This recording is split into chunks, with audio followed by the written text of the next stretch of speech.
أنا كنت بالعب سباحة وأنا صغيرة، عندي 5 سنين.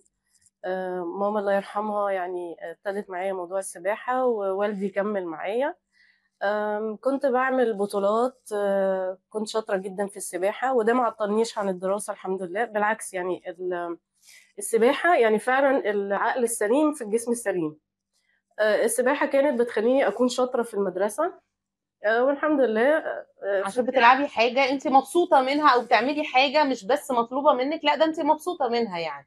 والله بُصّي أنا كنت يعني أي حاجة رياضة أو كده على طفل هيقعد يقول لِك بقى أنا مش عايز أروح التمرين، أنا مش قادر، أنا ساعات كنت بابقى متضايقة عشان باروح التمرين وباروح بالعافية وكده، لإن لازم أروح الصبح قبل المدرسة وبعد إمم. المدرسة وبالليل وكده.